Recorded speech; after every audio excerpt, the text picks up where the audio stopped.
The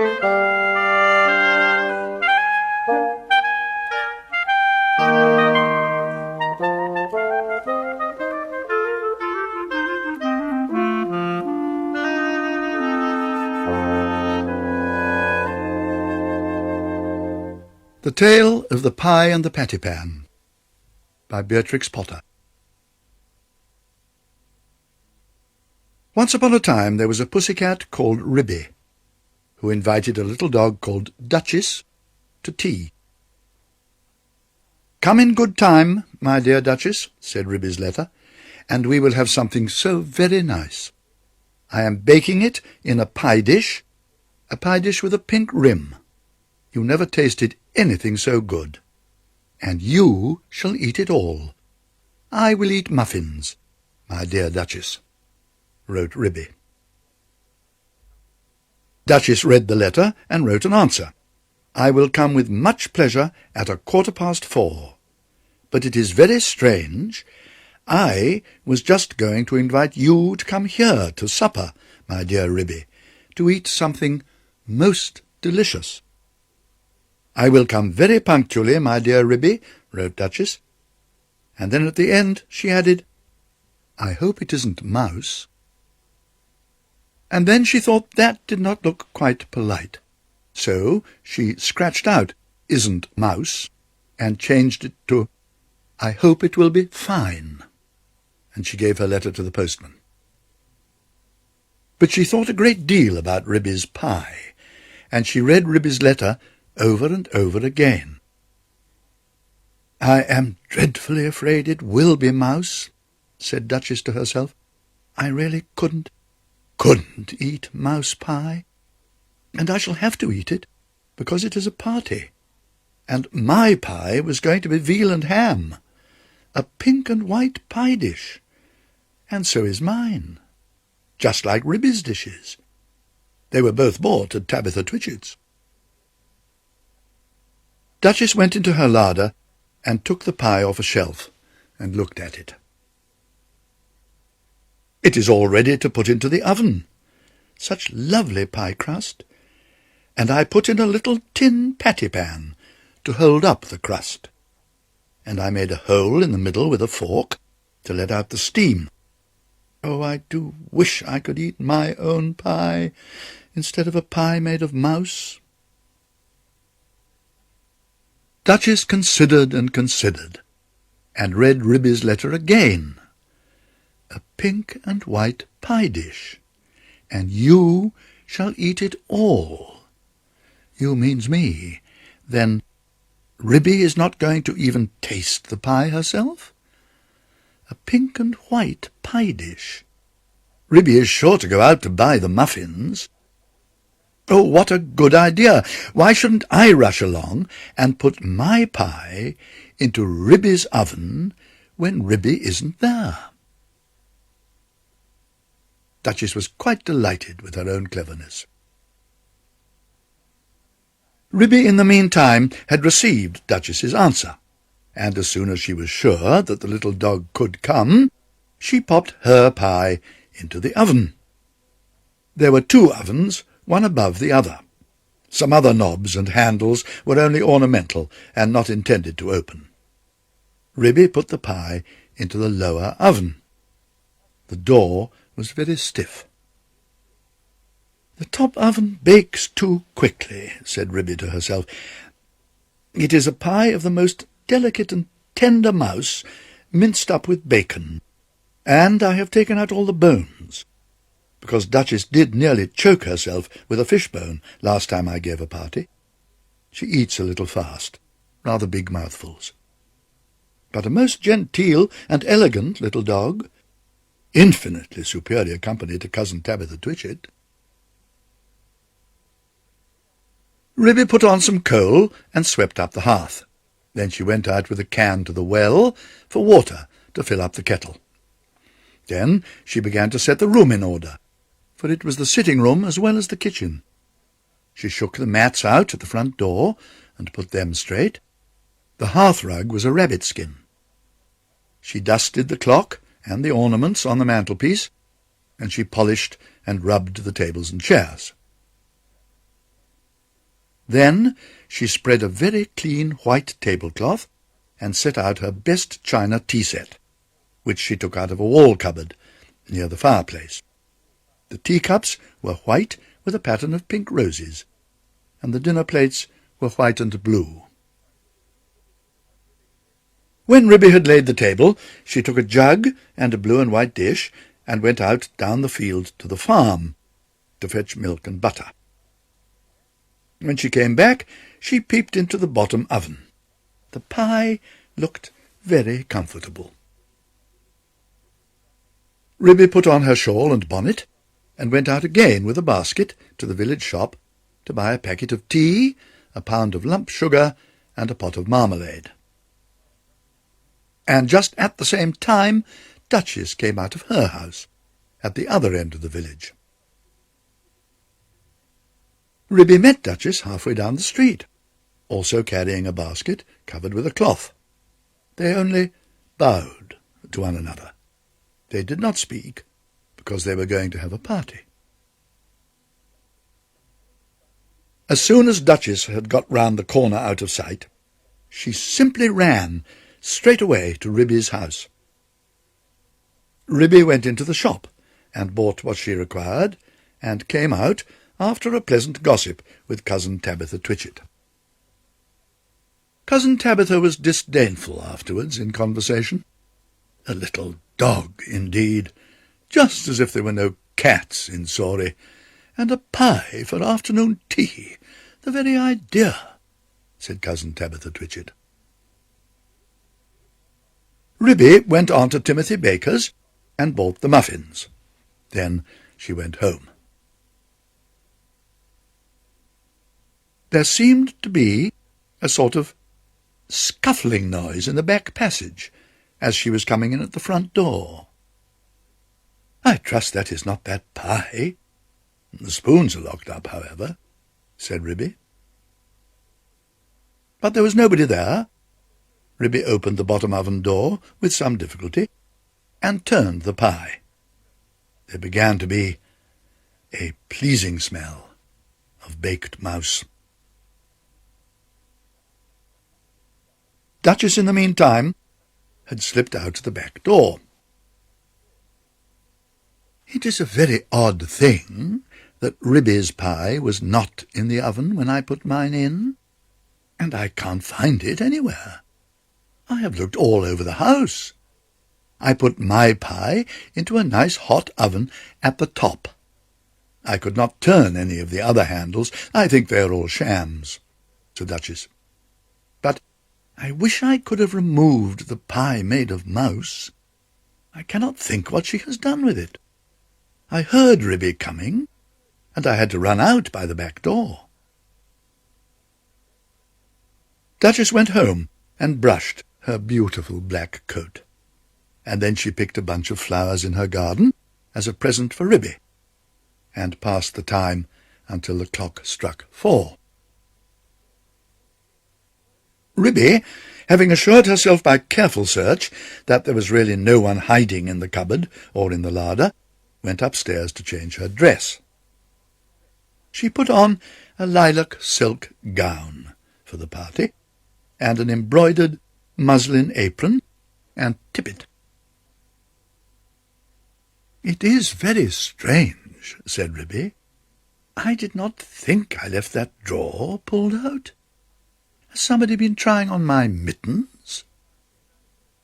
She came downstairs again, and made the tea, and put the teapot on the hob. She peeped again into the bottom oven. The pie had become a lovely brown, and it was steaming hot. She sat down before the fire to wait for the little dog. "I am glad I used the bottom oven," said Ribby. "The top one would certainly have been very much too hot. I wonder why that cupboard door was open. Can there really have been someone in the house?" Very punctually at 4 o'clock, Duchess started to go to the party. She ran so fast through the village that she was too early, and she had to wait a little while in the lane that leads down to Ribby's house. "I wonder if Ribby has taken my pie out of the oven yet," said Duchess. "And whatever can have become of the other pie, made of mouse?" At 4:15, to the minute, there came a most genteel little tap-tappity. "Is Mrs. Ribston at home?" inquired Duchess in the porch. "Come in, and how do you do, my dear Duchess?" cried Ribby. "I hope I see you well." "Quite well, I thank you. And how do you do, my dear Ribby?" said Duchess. "I've brought you some flowers. What a delicious smell of pie!" "Oh, what lovely flowers! Yes, it is mouse and bacon." "Do not talk about food, my dear Ribby," said Duchess. "What a lovely white tea-cloth! Is it done to a turn? Is it still in the oven?" "I think it wants just another 5 minutes," said Ribby. "Just a shade longer. I will pour out the tea while we wait. Do you take sugar, my dear Duchess?" "Oh, yes, please, my dear Ribby. And may I have a lump upon my nose?" "With pleasure, my dear Duchess. How beautifully you bake! Oh, how sweetly pretty!" Duchess sat up with the sugar on her nose and sniffed. "How good that pie smells! I do love veal and ham. I mean to say, mouse and bacon." She dropped the sugar in confusion, and had to go hunting under the tea-table, so did not see which oven Ribby opened in order to get out the pie. Ribby set the pie upon the table. There was a very savoury smell.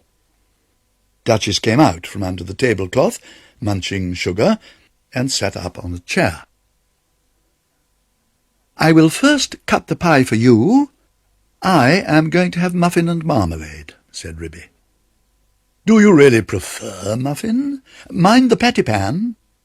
"I beg your pardon?" said Ribby. "May I pass you the marmalade?" said Duchess hurriedly. The pie proved extremely toothsome, and the muffins light and hot. They disappeared rapidly, especially the pie. "I think," thought the Duchess to herself, "I think it would be wiser if I helped myself to pie," though Ribby did not seem to notice anything when she was cutting it. "What very small, fine pieces it has cooked into. I did not remember that I had minced it up so fine. I suppose this is a quicker oven than my own." "How fast Duchess is eating," thought Ribby to herself, as she buttered her 5th muffin. The pie dish was emptying rapidly. Duchess had had 4 helps already, and was fumbling with the spoon. "A little more bacon, my dear Duchess?" said Ribby. "Thank you, my dear Ribby. I was only feeling for the patty-pan." The patty-pan that held up the pie crust," said Duchess, blushing under her black coat. "Oh, I didn't put one in, my dear Duchess," said Ribby. "I don't think that it is necessary in pies made of mouse." Duchess fumbled with the spoon. "I can't find it," she said anxiously. "There isn't a patty-pan," said Ribby, looking perplexed. "Yes, indeed, my dear Ribby. Where can it have gone to?" said Duchess. "There most certainly is not one, my dear Duchess. I disapprove of tin articles in puddings and pies. It is most undesirable, especially when people swallow in lumps," she added in a lower voice. Duchess looked very much alarmed, and continued to scoop the inside of the pie dish. "My great-aunt Squintina, grandmother of cousin Tabitha Twitchit, died of a thimble in a Christmas plum pudding. I never put any article of metal in my puddings or pies." Duchess looked aghast, and tilted up the pie dish. "I have only 4 patty-pans, and they are all in the cupboard." Duchess set up a howl, I shall die! I shall die! I have swallowed a patty-pan! Oh, my dear Ribby, I do feel so ill!" "It is impossible, my dear Duchess. There was not a patty-pan." Duchess moaned and whined and rocked herself about. "Oh, I feel so dreadful! I have swallowed a patty-pan!"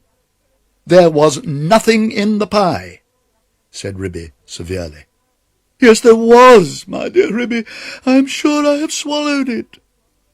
"Let me prop you up with a pillow, my dear Duchess. Where do you think you feel it?"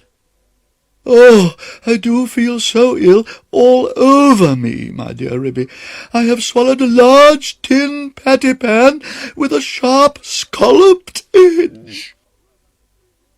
"Shall I run for the doctor? I will just lock up the spoons." "Oh, yes, yes, fetch Dr. Maggotty, my dear Ribby. He is a pie himself. He will certainly understand." Ribby settled Duchess in an armchair before the fire, and went out and hurried to the village to look for the doctor. She found him at the smithy. He was occupied in putting rusty nails into a bottle of ink, which he had obtained at the post office. "Gammon, ho-ho!" said he, with his head on one side. Ribby explained that her guest had swallowed a patty-pan. "Spinach, ho-ho!" said he, and accompanied her with alacrity. He hopped so fast that Ribby had to run. It was most conspicuous. All the village could see that Ribby was fetching the doctor. "I knew they would overeat themselves," said Cousin Tabitha Twitchit.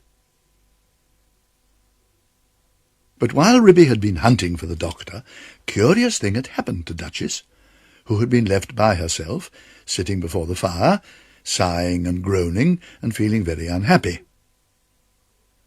How could I have swallowed it? Such a large thing as a patty-pan?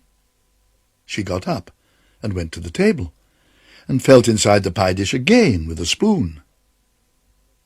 No, there is no patty-pan, and I put one in, and nobody has eaten pie except me, so I must have swallowed it. She sat down again, and stared mournfully at the grate. The fire crackled and danced, and something sizzled. Duchess started. She opened the door of the top oven. Out came a rich, steamy flavour of veal and ham, and there stood a fine brown pie. And through a hole in the top of the pie crust, there was a glimpse of a little tin patty-pan. Duchess drew a long breath. Then I must have been eating mouse. No wonder I feel ill.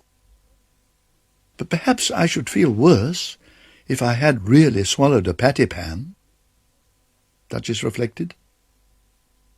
What a very awkward thing to have to explain to Ribby. I think I will put my pie in the backyard and say nothing about it. When I go home, I will run round and take it away. She put it outside the back door and sat down again by the fire and shut her eyes. When Ribby arrived with the doctor, she seemed fast asleep. "Gammon, ha-ha!" said the doctor. "I am feeling very much better," said Duchess, waking up with a jump. "I'm truly glad to hear it. He has brought you a pill, my dear Duchess. I think I should feel quite well if he only felt my pulse," said Duchess, backing away from the magpie, who sidled up with something in his beak.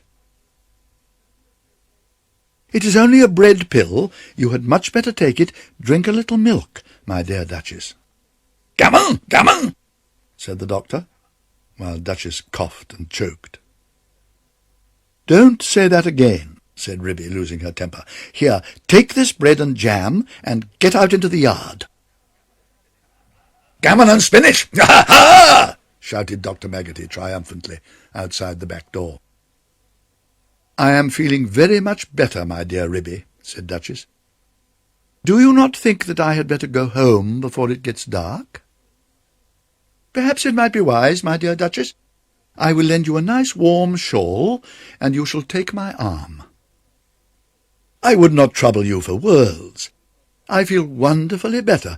One pill of Dr. Maggotty— Indeed, it is most admirable if it has cured you of a patty-pan. I will call directly after breakfast to ask how you have slept." Ribby and Duchess said good-bye affectionately, and Duchess started home. Halfway up the lane she stopped and looked back. Ribby had gone in and shut her door. Duchess slipped through the fence and ran round to the back of Ribby's house and peeped into the yard. Upon the roof of the pigsty sat Dr. Maggotty and 3 jackdaws. The jackdaws were eating pie crust, and the magpie was drinking gravy out of a patty-pan. "Gammon! Aha!" he shouted when he saw Duchess's little black nose peeping round the corner. Duchess ran home, feeling uncommonly silly.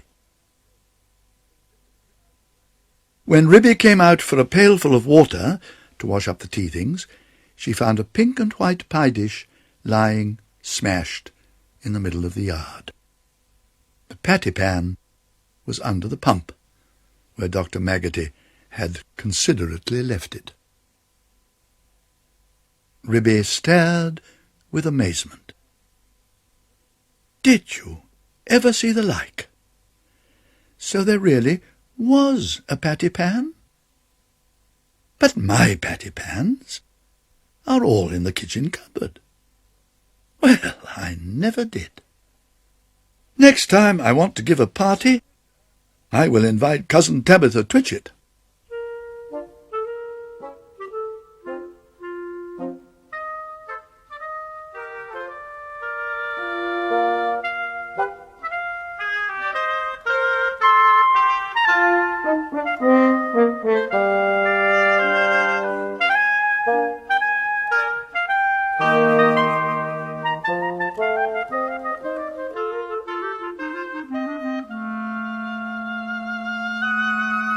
The end.